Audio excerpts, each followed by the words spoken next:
चल अचल संपत्ति को कुर्क कराती हूँ। तहसीलदार महमूदाबाद को इस चल अचल संपत्ति का प्रशासक नियुक्त किया जाता है। ये सुन तक में आप सभी का बहुत बहुत स्वागत करते हैं। मेरे प्रियो, इस वीडियो में हम बात करने वाले हैं उत्तर प्रदेश मतलब सीतापुर से। बहुत बड़ी घटना हमारे सामने निकल करके आ रही है कि जो फास्टर हैं उनके ऊपर ये आरोप लगाया गया है कि हिंदू धर्म परिवर्तन मतलब लालच दे करके, पैसे दे करके इस तरीके की घटनाएं सामने वहां पर देखने को हमें मिलती हैं। और यहाँ पर देखने वाली बात ये है कि 1 करोड़ से अधिक की जो संपत्ति थी उसको सरकार ने कुर्की कर लिया है। कुर्की का मतलब ये होता है कि जो भी कुछ है वो सरकार के अंडर में आ जाता है। तो जिस तरीके से, पहले आप इस वीडियो क्लिप को देखिए, उसके बाद हम ये आपको दिखाते हैं कि एएसपी ने क्या कहा। तहसीलदार महमूदाबाद को इस चल अचल संपत्ति का प्रशासक नियुक्त किया जाता है।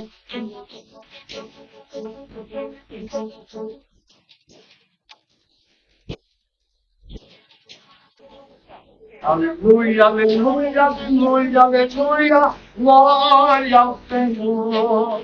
Hallelujah, hallelujah, hallelujah, hallelujah, gloria al Señor.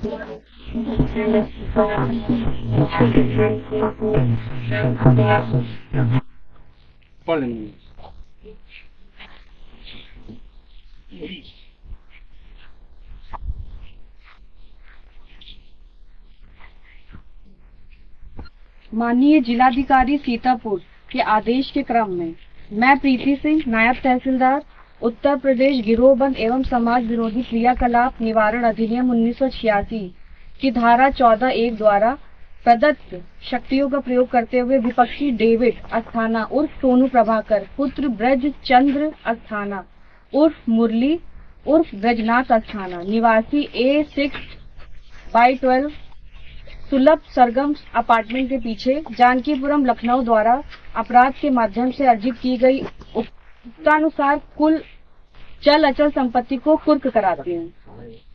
तहसीलदार महमूदाबाद को इस चल अचल संपत्ति का प्रशासक नियुक्त किया जाता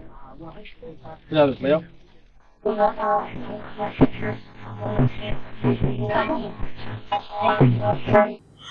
जैसे यहाँ पर आपने देखा कि यहाँ पर जिस तरीके से नीलामी की गई और कुर्की किया गया घर की, और उस तरीके से हम देखते हैं यहाँ पे चर्च काफ़ी 3 पास्टर थे। और जिस तरीके से डेविड के बारे में यहाँ पे कहा जा रहा है कि ब्राज़ील के थे, बहुत सारे लोग दूसरे से फंडिंग आती थी। एएसपी फिर क्या कह रहे हैं यहाँ पर, अब एएसपी क्या। जनपद सीतापुर के ग्राम शाहबाजपुर में विगत वर्ष को 25 दिसंबर को एक बड़ी घटना घटित हुई थी, जिनमें ऑर्गेनाइज वे में कुछ पास्टर्स यहाँ पे आए थे और यहाँ के जो भोले भाले लोग हैं, गाजर एरिया के गरीब लोग हैं, उनको ईश्वरीय भय दिखा के तथा पैसे का लालच देकर के इन लोगों ने धर्मांतरण का प्रयास किया था। उनमें ब्राजील से 3 लोग आए थे, जिसमें एक पास्टर भी सम्मिलित था। इसका जो मुख्य किंगपिन था वो मूलतः जनपद जौनपुर के ताखा का रहने वाला था, जिसका नाम डेविड अस्थाना था और सोनू अस्थाना था। मूलतः जौनपुर का था, उसकी शादी महाराष्ट्र में हुई थी और वर्तमान में लखनऊ में जानकीपुर में रहता था। वहाँ से रह करके ये शाहबाजपुर में जो कैबली चर्च ऑफ इंडिया चेन्नई में है, उससे फंडिंग प्राप्त करके इसने यहाँ पे एक आलीशान मकान और चर्च बनवा रखा था और तमाम कृषियों की जमीनें खरीद ली थी। और उसी में यह शुक्रवार के दिन यहाँ के लोगों को बुलाता था और उनको ये सूर्य भय दिखा के हिंदू धर्म की निंदा करके या पैसे का प्रलोभन दे करके उनको धर्मांतरित करवाता रहता था। ये 25 दिसंबर को जब ये विदेशी वहाँ पे आके एक बड़ा आयोजन करवाया उन लोगों ने, तो जानकारी हुई, तत्काल हमारी पुलिस वहाँ पे गई। जानकारी हुई कि वास्तव में प्रलोभन और सूर्य भय दिखा के ये कार्यक्रम करवाया जा रहा है।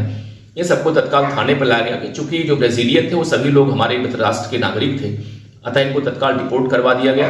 लेकिन जो लोकल हिंदुस्तान के रहने वाले थे उनमें से करीब 4 या 5 लोग गिरफ्तार कर लिए थे, इनको तत्काल जेल भेज दिया गया। जानकारी की एक बहुत ऑर्गेनाइज गैंग है ये, जो कई ग्रुपों में बढ़ करके जो गरीब लोग हैं, जिनके पास कुछ खाने पीने की दिक्कतें हैं या जो ई रिक्शा पुलर्स हैं, उनको लोग प्रलोभन में लेते हैं, हिंदू देवी देवताओं की लोग बुराई करते हैं और क्रिश्चियनिटी का बखान करते रहते हैं। इन्हें झाड़ फूंक और इवन जो है ये पानी में दवा डाल के इनको पिलाते हैं और उसके माध्यम से प्रयास करते हैं कि धर्मांतरित हो जाएंगे।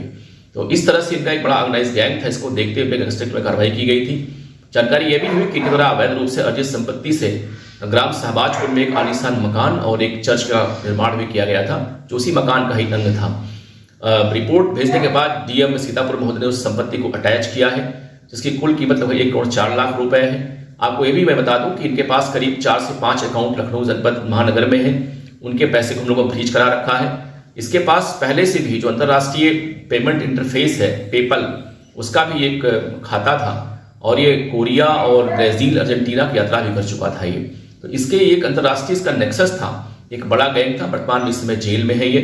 जो भी इसके पास और अवैध अर्जित संपत्तियां उसको हम लोग भगाल रहे हैं, चाहे महाराष्ट्र में, यूपी में हो या दिल्ली में हो, और बहुत जल्दी उसे हम लोग अभी हम क्या देखें और क्या समझें किस तरीके से कानून व्यवस्था, लॉ एंड ऑर्डर किस तरीके की स्थिति सिचुएशन बनी हुई है।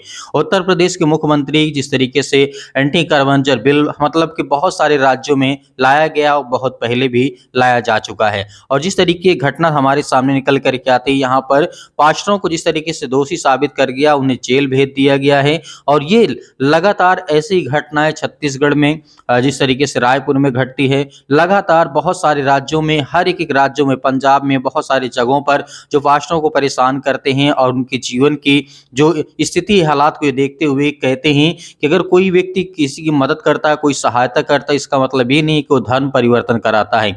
लेकिन जिस तरीके के हालात को देखते हुए इस समय जो सिचुएशन बनी हुई है गवर्नमेंट के रहते हुए, क्योंकि इस समय धार्मिक मुद्दा लेकर के काफी ज्यादा जोरों शोर में चल रहा है, तो आपकी क्या राय है? क्या जिस तरीके से पास्टर जी को जेल में बंद कर दिया गया है, 1 करोड़ से अधिक संपत्ति जो चल अचल संपत्ति थी उसको कुर्की कर लिया गया है, सरकार अपने अंडर में रख ली है, और उसके बाद उन्हें पास्टरों को जेल भेज दिया गया है, तो ये कहां तक उचित है और कहां तक ये न्याय योग्य है? तो जिस तरीके से हम देखते हैं कि लगातार मसीह समाज में दबाव बढ़ता जा रहा है, लगातार मसीह समाज के लोगों के ऊपर अत्याचार किया जा रहा है, लगातार मसीह और पास्टरों को पीटा जा रहा है, मारा जा रहा है, तो आपकी क्या राय? हमें कमेंट बॉक्स में कमेंट करके जरूर बताइएगा और इन पास्टरों के लिए प्रार्थना जरूर करिएगा ताकि परमेश्वर उनके जीवन में ढेर सारी ब्लेसिंग दे, आशीष दे। परमेश्वर आपके परिवार को बहुत सारी आशीष दे और इस वीडियो को ज्यादा से ज्यादा आपको शेयर करना है।